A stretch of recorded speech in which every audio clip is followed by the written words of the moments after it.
I remember the sound of silverware grazing the porcelain, that soft clinking that had accompanied our dinners for 37 years. My husband, Esteban, chewed slowly, with that deliberateness he developed after turning 60. My son, Sebastian, barely touched his food. He had lost so much weight in recent months. The dining room light fell over us like a golden veil. The green velvet curtains I had chosen myself a decade ago filtered the darkness outside. Outside it was raining. I could hear the drops pattering against the windows, a rhythmic sound that had always seemed comforting to me. But that night there was something different in the air. Something I couldn't name. "More wine, Mom?" asked Sebastian, extending his hand toward the bottle. "No, son, I've had enough already," I replied, covering my glass with my hand. I saw how his fingers tensed around the bottle's neck, just for a second, a gesture so small that anyone would have overlooked it. But I'm his mother. I've known every one of his expressions since he was a baby. I know the imperceptible tremor of his lips when he's nervous, the way his eyes flee to the left when he's hiding something. Esteban coughed, a dry cough that had been accompanying him for weeks. "You should see a doctor," I told him, like every night. "I'm fine, Mariana. It's just the change of season." His voice sounded tired. Or maybe it was I who was tired of hearing the same answer. I brought the napkin to my lips and looked at my plate. The risotto had grown cold. Carmela, our housekeeper, had put so much care into preparing it. She'd been with us for 22 years. 22 years watching Sebastian grow, watching the gray hairs appear at Esteban's temples, watching wrinkles settle on my face like permanent guests. "Are you feeling all right?" asked Esteban, looking at me over his glasses. "Yes, why?" "You're very quiet." Sebastian looked up for the first time during the entire dinner. His eyes, so similar to mine when I was young, studied me with an intensity that made me uncomfortable. "I'm just thinking," I murmured. The truth was, I felt strange, a diffuse sensation in my stomach, as if something were slightly out of place, but I couldn't identify what. I looked at my wine glass. The dark red liquid gleamed under the light of the chandelier. I had barely drunk half. "Well," said Esteban, folding his napkin with military precision, "I'm finished." He stood up. The movement was abrupt, almost clumsy. It wasn't like him. Esteban had always been a man of measured, elegant gestures, but that night there was something in his hurry that disturbed me. "You're leaving already?" I asked, unable to hide the surprise in my voice. "I have pending work in the study, but it's barely 9 o'clock. It's important, Mariana." Sebastian also stood up. As if they had received an invisible signal, the two men in my life rose simultaneously, leaving me alone in my chair. "I must go too," said Sebastian, avoiding my gaze. "I have to review some documents." "What documents? I thought today was your day off." "Something came up. Something from work. Something from work. Always something from work." My son worked in his father's company, in that glass building downtown where I had never really been welcome. "Men's business," Esteban used to say with a condescending smile every time I asked about the business. I watched them leave. First Esteban, with his blue shirt perfectly ironed by Carmela, his shiny shoes reflecting the light. Then Sebastian, younger but walking with the same determination, the same urgency to get away from the table, to get away from me. I was left alone. The dining room suddenly seemed enormous to me. The walls with their antique paintings, the family photographs in silver frames, the mahogany sideboard where we kept Esteban's grandmother's china, everything looked at me with a familiarity that suddenly felt alien. I breathed deeply. The air smelled of fresh herbs, of the rosemary Carmela had used in the risotto. I brought my hand to my chest. My heart was beating faster than normal. Was it anxiety? Sadness? I couldn't distinguish. It was then that I heard her footsteps. Carmela entered from the kitchen with her silent gait.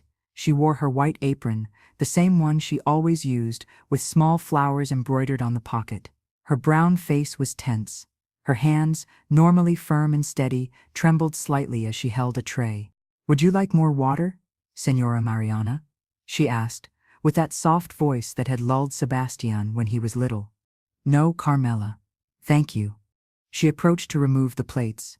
I saw how her eyes rested on my wine glass, still half full. Something crossed her face. A shadow, a flash of what could have been fear. "Carmela?"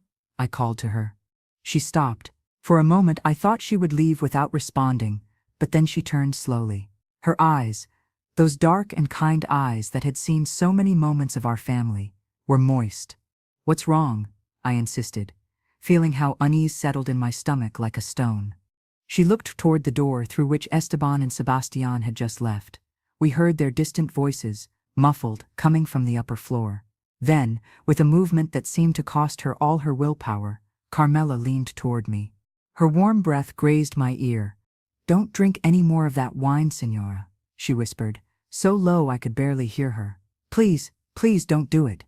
I froze. The words floated in the air like smoke, without form but impossible to ignore. My hand, which had been playing distractedly with the stem of the glass, remained motionless. "What?" I managed to articulate, turning my face toward her. But Carmela had already straightened up. Her face was pale, paler than I had ever seen her. A tear rolled down her cheek, leaving a shiny trail. "Carmela, what are you saying? What's wrong with the wine?" She shook her head, pressing her lips together. Her hands trembled so much that the plates on the tray clinked. She began, but her voice broke. "Tell me," I demanded, standing up so quickly that my chair wobbled. "Tell me what's happening." We looked at each other. In her eyes I saw something that froze my blood. It was more than fear, it was terror. And something more, guilt, an overwhelming guilt that seemed to destroy her from within. "Señor Esteban and Señor Sebastian," she started, but stopped again, choking on her own words. "What about them?" "I saw something. This afternoon, when I was preparing dinner." My heart began to beat so hard I could feel it in my ears. A dull rumbling that drowned out everything else. "What did you see, Carmela?" She closed her eyes. The tears flowed freely now, soaking her apron.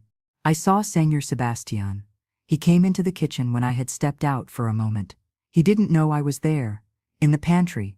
I saw him put something in the wine bottle. In your wine, Señora. Only in yours." The world tilted. Carmela's words resonated in my mind, but I couldn't process them.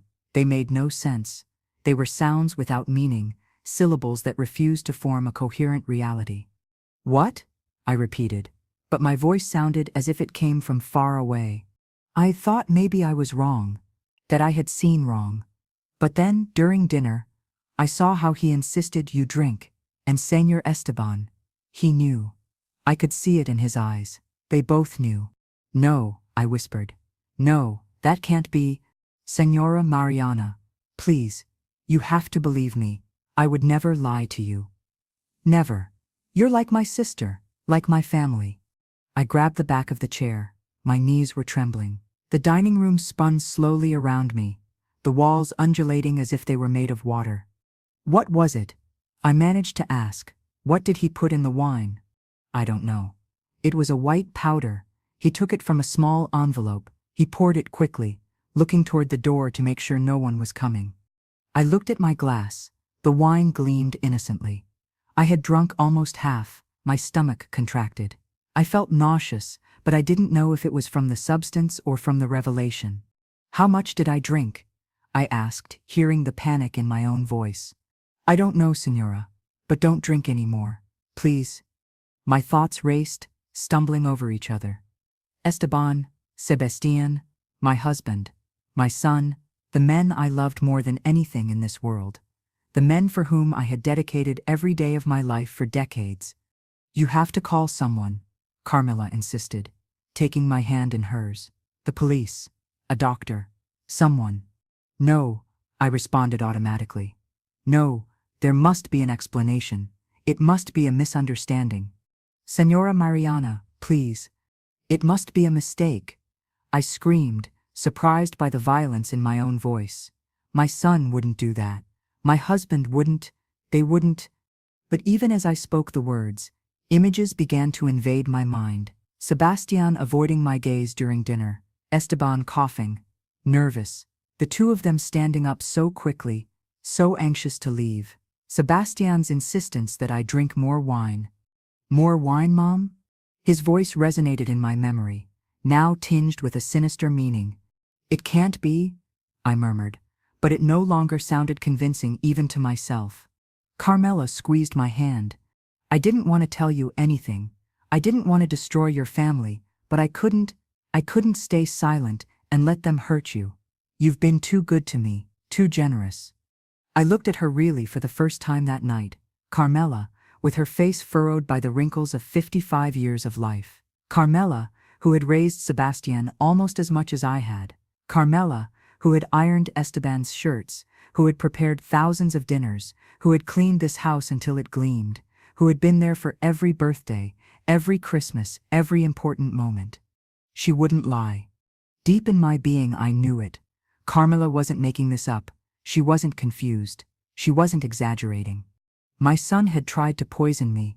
The thought fell on me like an unbearable weight, crushing me, robbing me of air. Why? I whispered. Why would they do something like this? Carmela shook her head. I don't know, Signora.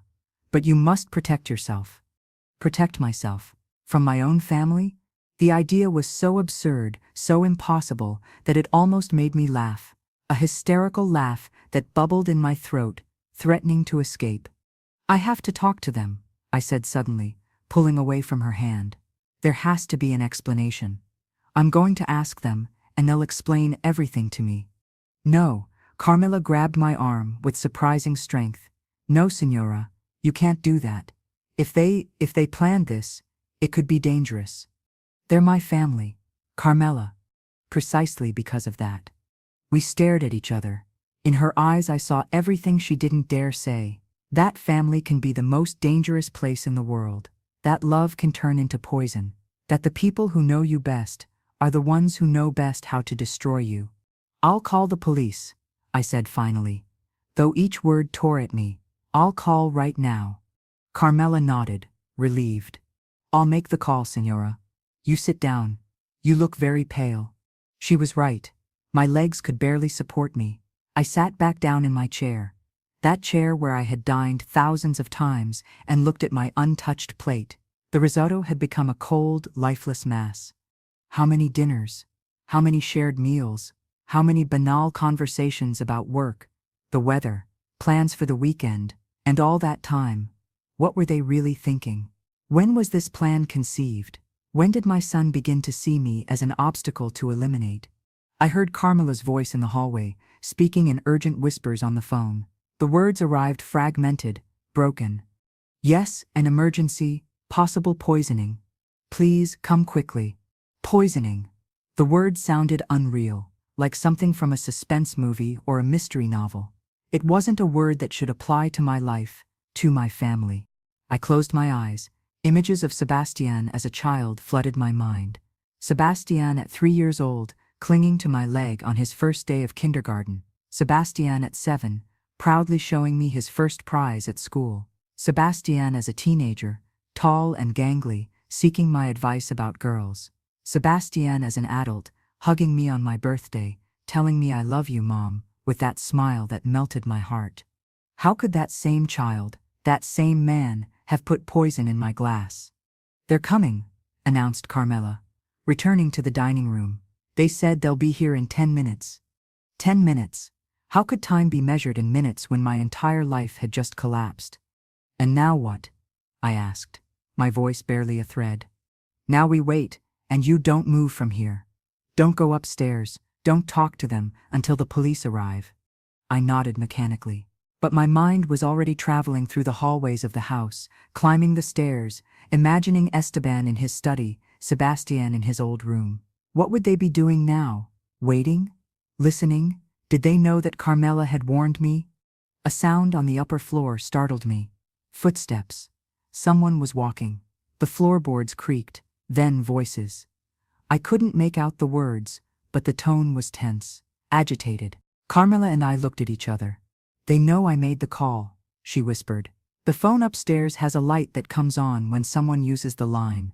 My heart raced even faster. What do we do? Nothing. We stay here. The police will arrive soon. But the footsteps became faster, closer. Someone was coming down the stairs. Fast. Too fast. Carmela. Esteban's voice resonated from the hallway, authoritative and cold. Carmela. Come here. She tensed. Her hands gripped the back of my chair. Don't go, I whispered to her. I have to go. If I don't, he'll come here. Carmela, insisted Esteban, now closer. She cast me one last look, full of fear and determination, and left the dining room. I remained motionless, listening. What did you do? Esteban's voice was low, dangerous. Did you call someone? I, Señor Esteban. I. Answer. What did you tell my wife? The truth, Carmela responded, and her voice now sounded firmer. I told her the truth about what I saw. A silence. Long. Heavy. Stupid, hissed Esteban. Stupid meddler. Do you know what you've done? I saved her life. That's what I did. Her life is none of your business. Everything that happens in this house is my business. I've worked here for 22 years. This is my family too. You're not family, Esteban's voice dripped with contempt. You're an employee, and you're fired. It doesn't matter anymore, Carmela responded. I already called the police. They'll be here any moment. Another silence. This one more terrifying than the previous one. Sebastian, called Esteban. Come down now. More footsteps. Faster. Sebastian coming down the stairs 2 at a time, their voices mixed, an urgent murmur I couldn't decipher. Then nothing. I stood up.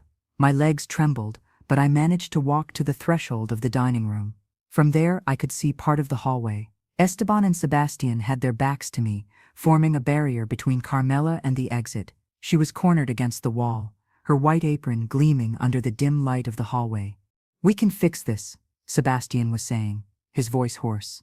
We can explain to Mom, tell her it was a misunderstanding. It's too late for that, Carmela responded, raising her chin. She knows everything now. Everything? Asked Esteban. What is everything exactly? What do you think you know? I know that you tried to poison Señora Mariana. I know that Señor Sebastián put something in her wine, and I know that you knew Señor Esteban. I saw you look at each other during dinner. I saw how you both stood up together, so quickly, as if you wanted to get away before something happened. You have no proof of anything, said Sebastian, but his voice sounded desperate. I have eyes, I have a conscience, and I have the glass with the wine. The police will be able to analyze it.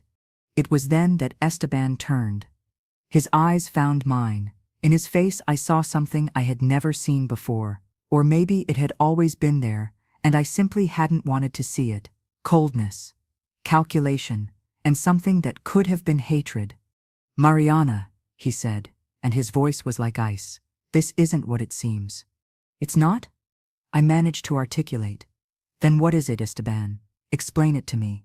Please, explain to me how my son putting something in my wine can be anything but what it seems. He took a step toward me. Instinctively I stepped back. Don't be afraid of me, he said, and there was something hurt in his tone. I'm your husband. How can you be afraid of me? You're my husband who was willing to watch me die, I responded, and the words came out stronger than I expected. You're my husband who, instead of stopping our son, decided to be an accomplice. So yes, Esteban, I'm afraid of you. Mom, Sebastian intervened, approaching as well. Mom, please, let me explain. Don't come near me, I warned, raising a hand. Don't you dare come near me. His face contorted. For a moment, just for a moment, I saw the child he had been, the frightened child who ran into my arms after a nightmare. But that child had grown up and had become someone capable of horrible things. You don't understand, said Sebastian, and now there were tears in his eyes. I had to do it. I had to. You had to murder your mother? I interrupted. That was your obligation? I wasn't going to kill you, he shouted suddenly, his voice breaking. Just make you sleep deeply, so you wouldn't suffer. Not suffer? Not suffer what? Esteban put a hand on Sebastian's shoulder, as if warning him to be quiet, but it was too late. The words had already begun to flow. The company is bankrupt, said Sebastian, the words falling like stones. Dad lost everything. Bad investments, debts, we're ruined. And the life insurance, your life insurance, is the only thing that can save us. The world stopped. Life insurance. Of course, there was insurance. A big one. Esteban had insisted on taking it out years ago when Sebastian was born. To protect the family, he had said. $1 million. Maybe more. I didn't remember exactly. I had never thought of it as something real. It was just a paper, a policy that someday in a distant future might mean something. But for them, it meant salvation. And I had to die so they could collect it. It wasn't going to be suicide, Sebastian continued, as if explaining the details could somehow make everything okay. It was going to look natural. A heart attack. You always say you feel tired, that your heart beats fast. No one would suspect. And you wouldn't have suffered. You would have gone to sleep, and that's it. Peacefully. Peacefully? I repeated, unable to believe what I was hearing. You thought dying poisoned by my own son would be peaceful? You don't understand, he shouted. We lose everything. The house, the company, everything. We'll be on the street, and you already lived your life. You had your time, but I'm still young. How am I going to start over with nothing? His words resonated in the hallway. Carmela stifled a sob. I simply looked at him, at this man who had grown in my womb, who had nursed from my breast, whom I had taught to walk, to talk, to be a human being. And I realized I had failed. And you? I asked, turning to Esteban. What's your excuse? He didn't respond immediately. He simply looked at me with those gray eyes that had once seemed beautiful to me. Now I only saw emptiness in them. There's no excuse, he said finally. Only necessity. Necessity? The necessity to kill me? The necessity to survive, to give our son a chance. Mariana, you don't understand what the world is like out there. How cruel, how ruthless. Without money, without resources, Sebastian wouldn't have any chance. Then work, I said, feeling how rage began to replace shock. Find jobs, rebuild, like everyone else does. Esteban laughed. A bitter laugh without humor. Work, like you never had to do. Like you never got your hands dirty because I took care of everything? Are you blaming me? Incredulity choked me. Are you blaming me because I dedicated myself to our family while you mismanaged the business? I'm telling you that your death would solve everything. It would be quick, painless, and we could all move forward. Everyone except me, who would be dead. You were going to die anyway, Sebastian intervened. Eventually, everyone dies. We were just accelerating the inevitable. I looked at both of them, my husband and my son, standing together, united in their conspiracy, and I realized something devastating. There was no remorse in their eyes, only frustration. Frustration because their plan had been discovered. The sound of sirens in the distance broke the silence.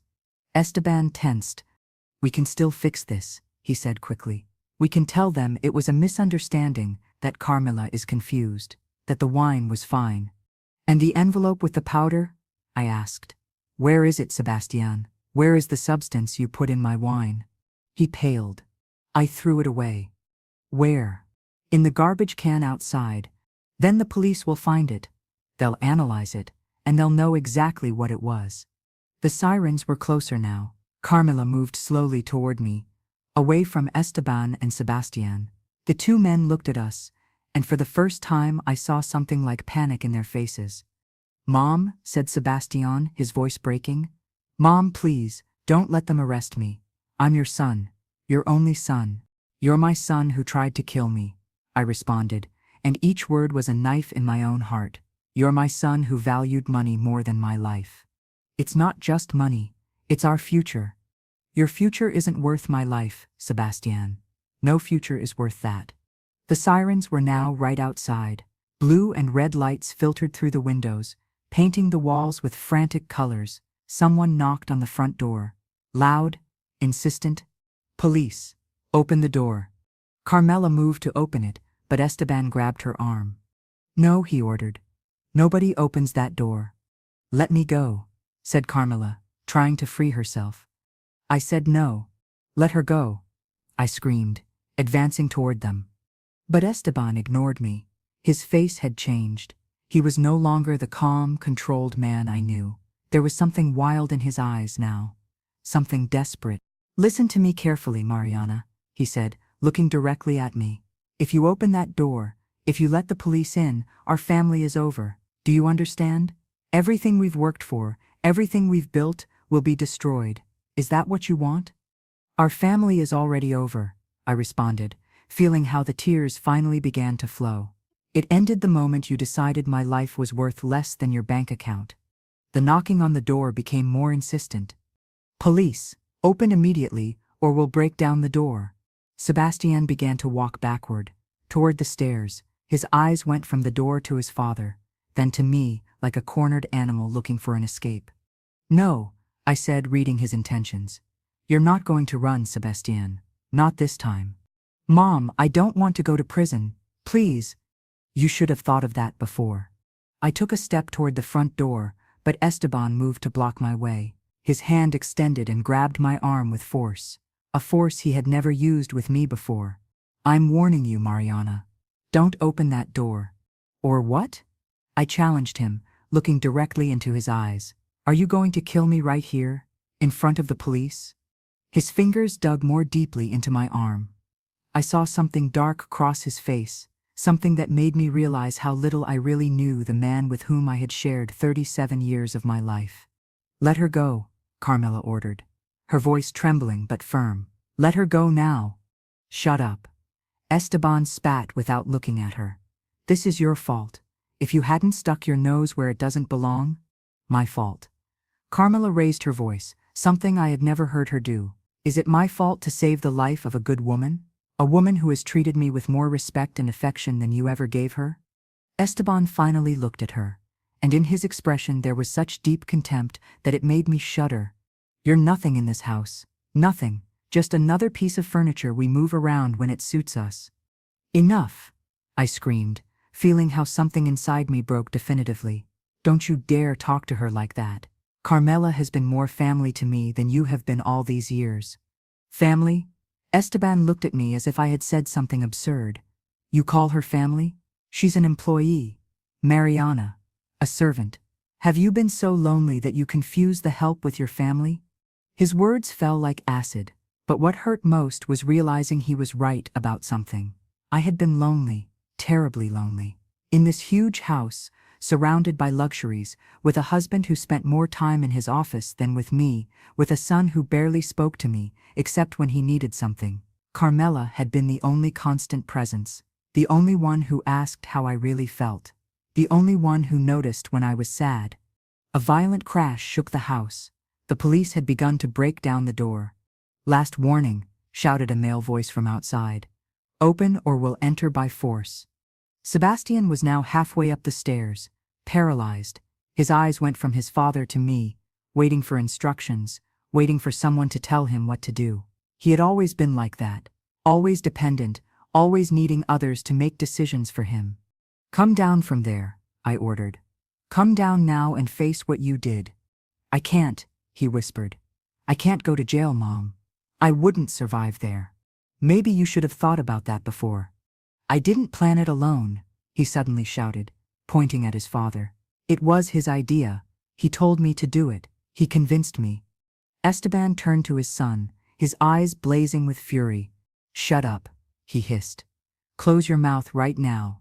No, I'm not taking this alone. Sebastian's words came out rushed, desperate. You were the one who asked me. 3 weeks ago, you called me to your office and told me we were ruined, that there was no other way out, that Mom had that life insurance and that it would be the perfect solution. Sebastian, I'm warning you.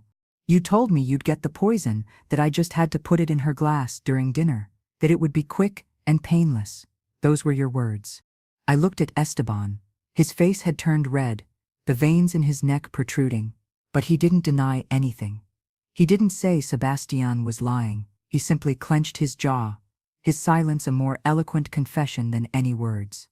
Another blow shook the door. This time I heard the sound of splintering wood. 3 weeks, I repeated, feeling nauseous. You've been planning this for 3 weeks? Esteban finally let me go. He ran a hand through his hair, a gesture he used to make when he was stressed, but this time there was something more in his expression. Resignation, the resignation of someone who knows the game is over.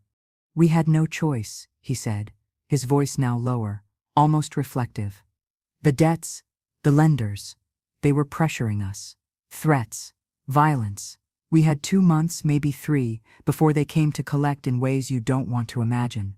Then you should have told me, I responded, feeling how my voice broke. You should have told me. We could have found another solution together. What solution? He asked bitterly. Sell the house? This? He pointed around us. This house is mortgaged to the roof. It's worth less than what we owe. The cars, the jewels, everything. Everything is pawned or committed. We had nothing, Mariana. Nothing except your insurance. You had your lives, I said. You had the chance to start over, to be honest, to work honestly, to get out of the problem. Esteban laughed again. That empty, terrible laugh. Honestly? Do you know how many years it would take me to pay those debts working honestly? 40, 50. I'd never get out of them. And Sebastian, he would carry that debt his whole life. But I would be dead. I pointed out, feeling how rage burned inside me. That's the difference. I would be dead so you could live comfortably. Not comfortably, Sebastian corrected from the stairs. Just normally, without fear, without someone threatening us every day. Then you should have gone to the police, reported the threats, sought protection. The police can't protect us from the kind of people Dad got involved with, Sebastian responded, and now his voice sounded empty, defeated. They're powerful people, dangerous people. The door finally gave way with a deafening crash. Splintered wood flew through the air. 4 police officers entered, with guns drawn, moving with military precision. Hands up. Everyone now. Carmela raised her hands immediately, trembling. I did the same, though I felt disconnected from my own body, as if I were watching everything from outside. Esteban raised his hands slowly, with an expression of calm that seemed rehearsed. Sebastian, on the other hand, froze on the stairs. You on the stairs, shouted one of the officers. Come down now with your hands where I can see them. I didn't do anything wrong, Sebastian stammered. Come down immediately. Sebastian began to descend, step by step, his hands trembling in the air. When he reached the bottom of the stairs, 2 officers approached quickly, turned him around and pressed him against the wall. The metallic sound of handcuffs closing resonated in the hallway. No, he screamed. No, Mom, do something. Tell them to stop. Another officer approached Esteban. You too, sir. Hands behind your back. Esteban didn't protest. He simply turned around, letting them handcuff him with disturbing calm. His eyes found mine as the officers read him his rights. This doesn't end here, Mariana, he said in a low voice. Remember that. A chill ran down my spine. A female officer with a severe appearance but kind eyes approached me. Señora Mariana Cortez. I nodded, not trusting my voice. I'm Sergeant Ramirez. Are you hurt? Do you need medical attention? I don't know. I drank part of the wine. Her expression became more serious. How much did you drink exactly? Like half the glass, maybe less. We need to take you to the hospital. Now, Officer Mendoza, call an ambulance. It's already on the way, Sergeant, responded one of the men from the door. Sergeant Ramirez turned to Carmela. Did you make the call? Yes, officer, Carmela responded, her voice barely a whisper. And you witnessed what happened? I saw Señor Sebastian put something in the señora's wine. This afternoon, while I was preparing dinner. We'll need your full statement. Where is the glass with the wine? In the dining room, Carmela pointed. I didn't touch it. It's exactly as Señora Mariana left it. 2 officers entered the dining room. I heard them moving, speaking in low voices, presumably photographing the scene and collecting evidence. Señora Cortez, Sergeant Ramirez continued. I need you to tell me exactly how you're feeling. Do you have nausea, dizziness, difficulty breathing? I analyzed my body. My heart was beating fast, but I didn't know if it was from the poison or from shock. My stomach was churning. My hands were trembling. I'm dizzy, I admitted. And my heart, it's beating very fast. That could be the poison, or it could be adrenaline. Either way, you need to be examined. The ambulance should be here any moment. I looked toward where they had Esteban and Sebastian. My husband watched me with an inscrutable expression. My son cried openly, his face against the wall, his shoulders shaking with sobs. "Mom," he called between tears. "Mom, I'm sorry. I'm so sorry. Please, forgive me, please." Something inside me tore when I heard his voice. Despite everything, despite what he had done, he was still my son, the creature that had grown in my womb, the baby I had held against my chest, the child I had comforted after every nightmare. But he was also the man who had put poison in my glass. "I can't," I whispered. "I can't forgive you. Not now." Sebastian sobbed louder. The officers began to escort him toward the door. He resisted, trying to turn to look at me. "Mom, please, don't let them take me. I beg you." "Sir, you need to calm down," warned one of the officers. "Mom." His voice broke on that last cry, and something in my heart shattered. I saw the 5-year-old boy who used to run into my arms. I saw the teenager who hugged me when his father and I had our first big fight. I saw all the good moments, all the happy memories, and they mixed with the image of him leaning over my wine glass, pouring poison. The officers took him out. His screams faded as they took him away. Then they escorted Esteban. He didn't scream, he didn't protest. He just looked at me one last time before leaving, and in his eyes I saw something that could have been regret, or maybe it was just frustration at being discovered. When they left, silence fell over the house like a heavy blanket. Carmela approached me and took my hand. "Are you all right, Señora?" "No," I answered honestly. "No, I'm not all right." The sirens of an ambulance filled the air. More lights, more movement, more uniformed people. Entering my house, paramedics with cases and professional expressions. They asked me questions. They took my vital signs. They put in an IV. "We have to take her to the hospital," said one of them, a young man with an accent from the interior. "We need to analyze her blood, see what substance she ingested, and if she requires specific treatment." I nodded mechanically. "Can she come with me?" I asked, pointing to Carmela. "Of course, Señora. Your relative can accompany you." "She's not my relative," I corrected, squeezing Carmela's hand. "She's my family."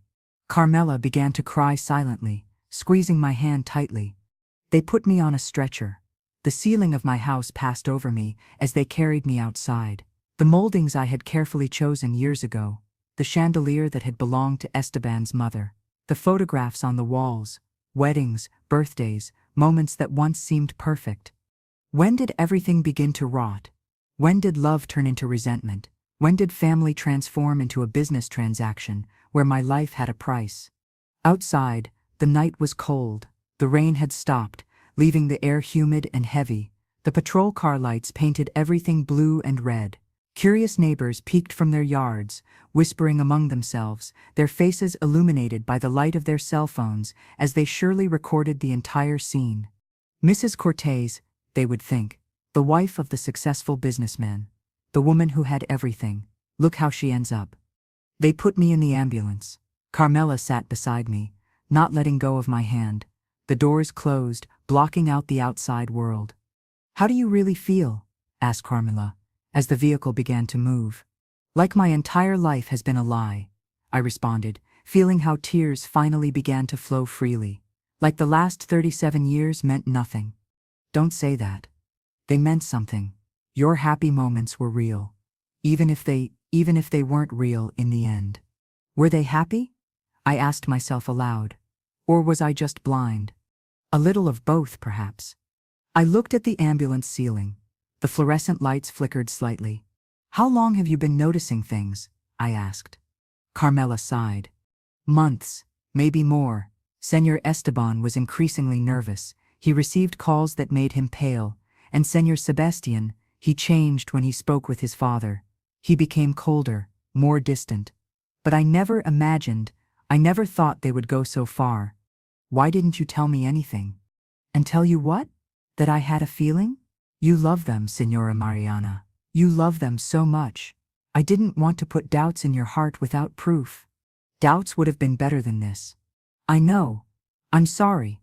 The ambulance took a turn. I felt my stomach churn, but I didn't know if it was from the movement or from the poison running through my veins. "Am I going to die?" I asked suddenly. The paramedic monitoring my vital signs looked at me. Not if I can help it, Signora. Your signs are stable for now. But we need to identify what substance you ingested to be able to treat you appropriately. Sebastian said it was to make me sleep, that it would be peaceful.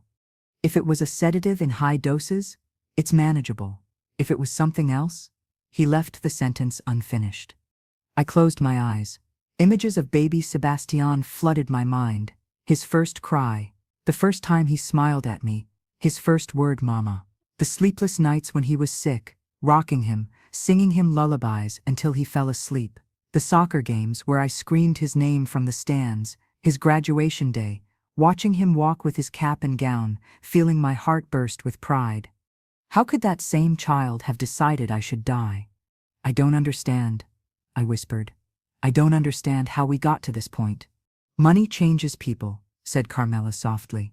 Or maybe it just reveals who they always were. Her words resonated in my mind. Had Esteban always been capable of this, or had circumstances pushed him beyond a limit he normally wouldn't have crossed? And Sebastian, had my sweet boy inherited that capacity to prioritize money over everything else? The hospital appeared before us, a white and imposing building against the night sky. More movement, more people in uniforms. They took me down from the ambulance and rushed me through automatic doors, through brightly lit hallways that smelled of disinfectant. Emergency room. More questions. More tests. Blood drawn. Fluids administered. Doctors looking at monitors, speaking in medical jargon I didn't understand.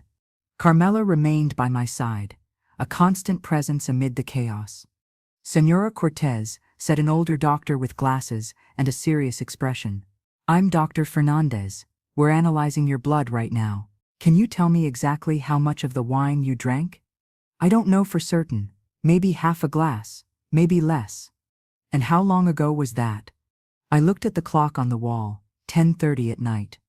Like 2 hours ago. Maybe a little more. The doctor nodded, taking notes. Have you experienced symptoms? Nausea, blurred vision, difficulty breathing? Dizziness. My heart beats fast. But I don't know if it's from the substance or from, I made a vague gesture, everything else. I understand. We're going to monitor you closely. If it was a sedative, as you suggest, the main symptoms would be drowsiness, disorientation, possible respiratory depression. For now, your vital signs are stable. That's good. Am I going to be all right? The doctor looked at me with kind but honest eyes. I can't guarantee it until we know what you ingested exactly. But the fact that you only drank a small amount and that we acted quickly works in your favor. We're going to administer activated charcoal to help absorb any remaining toxin in your system. I nodded, suddenly feeling exhausted. The weight of the night fell on me like a mountain. Can I rest? Soon. First we need you to take the activated charcoal and complete some more procedures. After that you can rest. But we'll keep you under observation tonight. A nurse brought a glass with a thick black liquid. I drank it, trying not to think about its gritty, unpleasant taste. Carmela held my hand the entire time. When they finished with the initial procedures, they moved me to a private room, small but clean, with a window overlooking a dark parking lot. They helped me change into a hospital gown and put me to bed. Carmela sat in the chair next to me. You should go home, I told her. Rest. I'm not going anywhere, she responded firmly. I'm staying here with you. Carmela? Don't argue, Senora Mariana. I've already spent enough time being a silent employee. Tonight I'm your friend, and friends don't leave. Her words made me cry again. I cried for everything, for the betrayal, for the lost love, for the family that turned out to be an illusion, for the years invested in people who in the end valued money more than my life. What am I going to do now? I asked. Between sobs, how do I move forward after this? One day at a time, Carmela responded. Like everyone who survives something terrible, but they're my family. They were your family. Now they're two men who betrayed you in the worst possible way. But they still are. Sebastian is still my son. Esteban is still my husband. I can't just erase them. No, Carmela agreed. You can't erase them, but you can decide what to do with that truth. You can decide if you give them power over your future or if you take that power for yourself. Her words were wise, but they hurt to implement. How do you choose against your own blood? How do you testify against your son? A soft knock on the door interrupted my thoughts. Sergeant Ramirez entered, with a serious expression. Senora Cortez, I'm sorry to bother you. I know it's been a terrible night, but I need to ask you some questions while everything is fresh in your memory.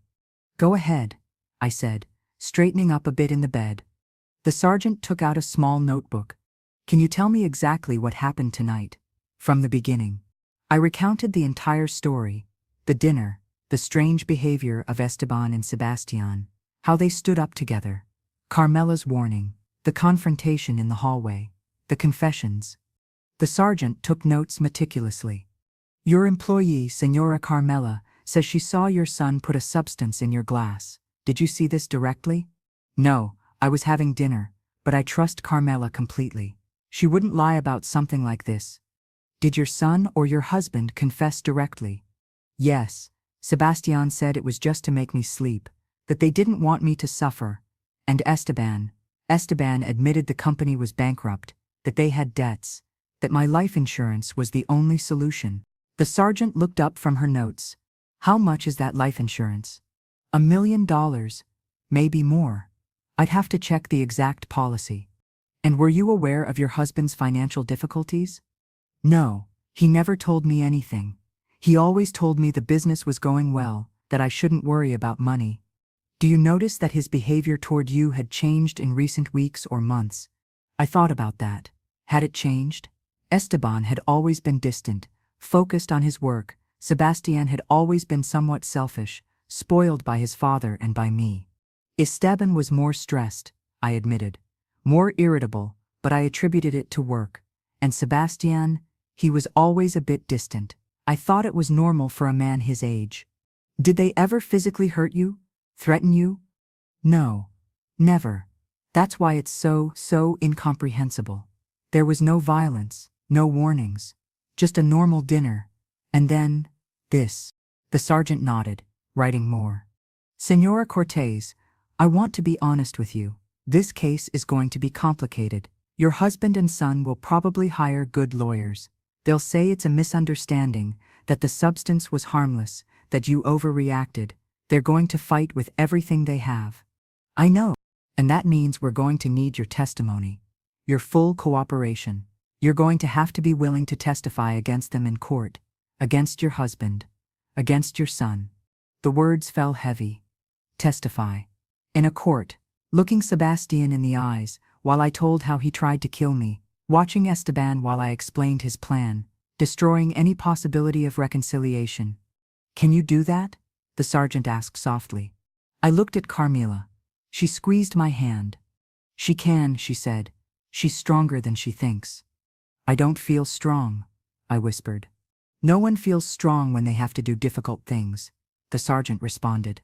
But strength isn't how you feel. It's what you do despite how you feel. I closed my eyes. I saw Sebastian's face crying as they handcuffed him. I saw Esteban's cold look before they took him out. I saw 37 years of marriage and 32 years of motherhood collapsing in a single night. But I also saw something else. I saw myself, a 60-year-old woman who had dedicated her life to others, who had put her dreams in the background, who had been a wife, mother, housewife, but who perhaps, just perhaps, could be something more. Someone who defended herself, someone who said enough, someone who chose her own life over others' comfort. Yes, I said finally, opening my eyes. Yes, I'm going to testify. I'm going to tell the truth, no matter how much it hurts. The sergeant smiled slightly. Good. That's very brave, Senora Cortez. I don't feel brave. No one feels brave, she repeated. But you are anyway. She stood up, putting away her notebook. Rest tonight. Tomorrow someone will come to take your official statement, and if you need anything at all, here's my card. She handed me a small white card with her name and number. I held it as if it were a lifeline. Thank you. When she left, silence filled the room. Just the soft beeping of the medical monitors and the distant sound of hospital activity. Did I do the right thing? I asked Carmela. You did the only thing you could do. You chose the truth. The truth is going to destroy my family. Your family was already destroyed, Signora. You're just recognizing the ruins. She was right, of course, but that didn't make it hurt less. I lay back on the pillow, feeling the weight of exhaustion falling on me like a wave. My eyes closed, but every time I began to doze, images from dinner returned. The wine glass gleaming under the light, Sebastian's hand reaching for the bottle, Esteban coughing, the two of them standing up at the same time. I can't sleep, I murmured. That's normal. You've had a terrible shock. What if I dream about them? Then I'll be here when you wake up, Carmela promised. You're not alone, Signora Mariana. You're not alone anymore. Her words comforted me more than I expected. I closed my eyes again, letting the darkness envelop me. I don't know how much time passed. Maybe minutes, maybe hours. Sleep came and went in waves interspersed with fragmented nightmares.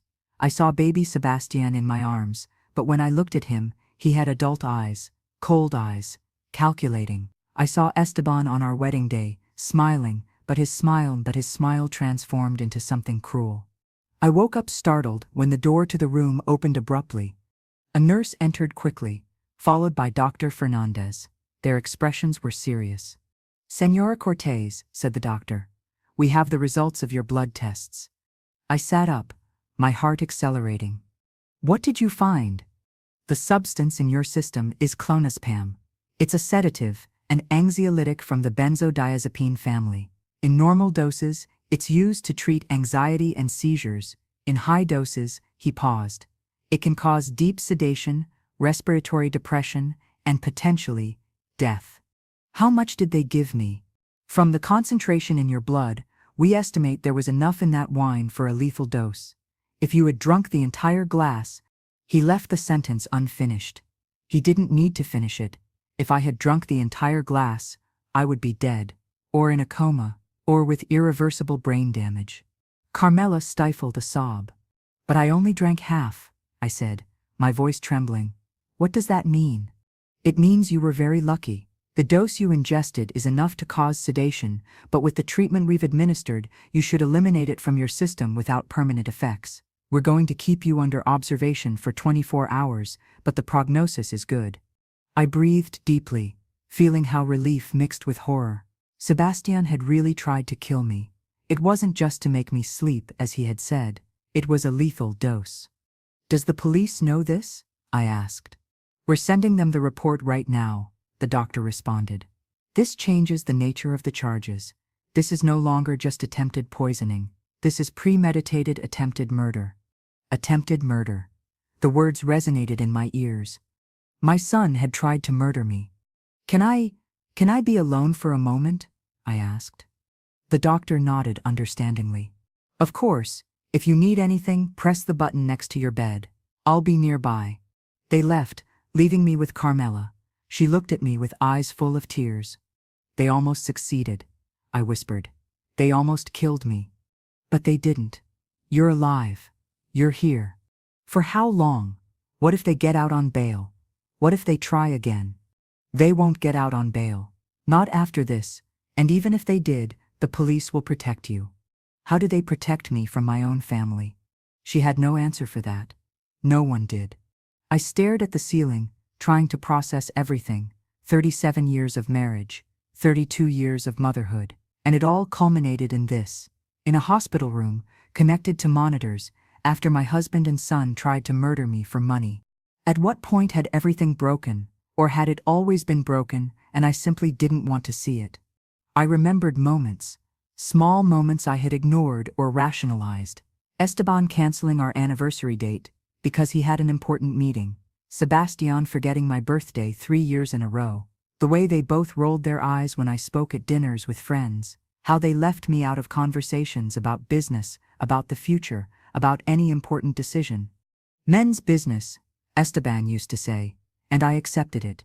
I smiled and retired to the kitchen with the other wives, talking about children and recipes while the men decided important things. When had I stopped being a person and become an accessory, an insurance policy with legs? A soft knock on the door took me out of my thoughts. This time it was Sergeant Ramirez again, accompanied by an older man in a dark suit.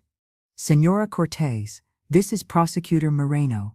He's going to be in charge of the case against your husband and son. The prosecutor approached, shaking my hand firmly. Senora Cortez, I'm sorry about the circumstances of our meeting. I've reviewed the preliminary reports, and I must tell you, we have a solid case. Your employee's testimony, the substance in the wine, the concentration in your blood, the confessions they both made in your presence. Everything points to a premeditated attempted murder. What will happen to them? I asked, my voice barely audible. That will depend on many factors, but they face serious charges. Attempted murder in the first degree, conspiracy to commit murder. If they're convicted, they could spend decades in prison. Decades. Sebastian would be over 60 when he got out. Esteban might die in prison. And if they claim it was an accident, that they were trying to help me? The prosecutor shook his head. The dose was lethal. That's not consistent with wanting to help you or sedate you. That's consistent with wanting to kill you. Plus, we have the motive, the life insurance that establishes premeditation. This wasn't an impulsive act. It was planned. Sebastian said it had been Esteban's idea, that he had pressured him.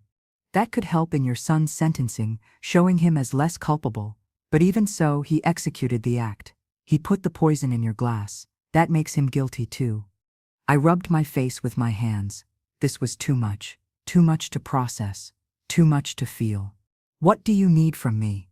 Your testimony, your cooperation, and eventually for you to testify in court. It's going to be difficult, Senora Cortez. The defense lawyers are going to try to discredit you. They're going to suggest you misinterpreted things, that you're vengeful or confused. They're going to try to paint you as a bitter wife who wants to destroy her family. They're already destroyed, I murmured. I know, but they're not going to present it that way.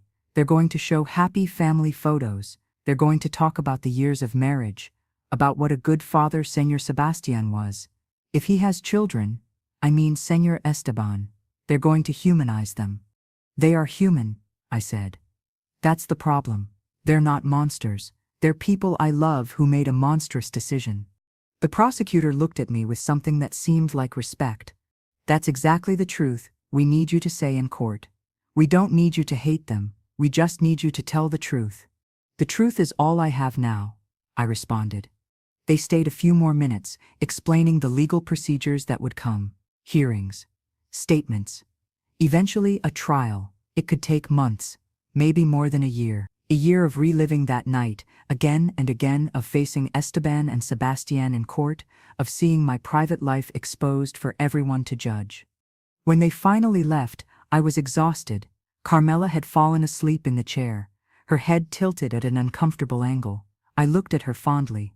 This woman, who had no obligation to risk her job, her safety to save me, who had been more loyal than my own blood. The clock on the wall read 3 a.m, the darkest hour of the night, the hour when everything seems impossible. I closed my eyes again, seeking sleep. This time it came more easily, pulling me down like a gentle current. I dreamed of Sebastian as a child. We were at the park. He ran ahead with his clumsy legs, laughing. He yelled at me to catch him. Faster, Mom, faster. And I ran. Always a step behind, always chasing him, never really catching him. In the dream, when I finally caught him and took him in my arms, he became heavy, so heavy I couldn't hold him. He slipped from my hands while I screamed, trying to hold him, but he kept falling, until he disappeared into the darkness. I woke up startled, with tears on my cheeks. The gray light of dawn filtered through the window. Carmela was awake, looking at me with concern. You had a nightmare. All my nights will be nightmares now, I said. No, not forever. Time helps. Did it help you? I asked suddenly. You lost your husband how many years ago? 6? 6. And yes, it helped. It's not that it stops hurting, but it hurts differently. It hurts in a way you can carry. I don't know if I can carry this. You can, because you have no choice. Life doesn't stop because our hearts are broken. She was right, of course. Life would continue. The sun would keep rising, people would continue with their routines. The world would turn without caring that mine had shattered. A nurse entered with breakfast, watery coffee, toast, fruit. I had no appetite, but Carmela insisted I eat something. You need strength for what's coming. And what's coming? I asked, biting a piece of toast without enthusiasm. First, healing. Then, rebuilding. And eventually, living again. Living, I repeated, as if it were a strange concept. How do you live after something like this? One step at a time. One day at a time. Sometimes, 1 minute at a time. I finished eating mechanically. Then came more doctors, more checkups, more questions. My vital signs remained stable.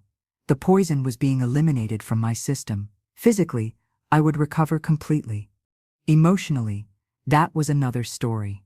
Mid-morning, Sergeant Ramirez returned. I have news, she said, sitting on the edge of my bed. Your husband and son were formally charged this morning. Attempted murder in the first degree. The judge denied bail, considering them a danger to you and to the community. I felt relief and sadness at the same time. They were locked up. They couldn't hurt me. But they were also locked up, in cells, like criminals. Because that's what they were now, criminals. How are they? I asked, unable to contain myself. The sergeant looked at me with understanding. Your son is devastated. He's been crying almost non-stop. Your husband is calmer. He already contacted a lawyer. Of course he did. Esteban was always the pragmatic one, always the one with a plan. Can I see them? I wouldn't recommend that, the sergeant said carefully. At least not now. You need time to process everything. And they need to face the consequences of what they did. But he's my son, I whispered. He's my husband. They are. But they're also your attackers. Señora Cortez, I understand this is complicated. Love doesn't disappear just because someone hurts us, especially when that someone is family. But you need to put your safety first, your mental health first. I knew she was right, but a part of me, that maternal part that had cared for Sebastian for 32 years, wanted to run to the jail and hug him, tell him everything would be all right, that I forgave him. But another part, the part that had drunk poison from his hand, knew that would be a lie. What about the house? I asked, changing the subject because it was too painful. It's your house, Señora. It's in both names, you and your husband, so you have every right to stay there.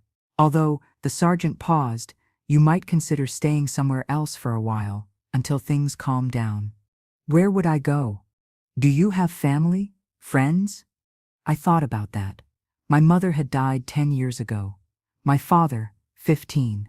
I was an only child. My friends, most were wives of Esteban's partners. I didn't know if they would still be my friends after this. Scandals have a way of making people disappear. Not really, I admitted. You can stay with me, Carmela offered suddenly. I have a small apartment, but there's space, and you wouldn't have to be alone in that big house full of memories. I looked at her, surprised and moved. I can't ask you that. You're not asking. I'm offering. Carmela, you worked for me. I don't work for you anymore, she interrupted. I'm not your employee anymore. I'm your friend, and friends take care of each other. I felt tears welling up again. It seemed that in the last 12 hours, I had cried more than in my entire adult life. Thank you, I whispered. Thank you.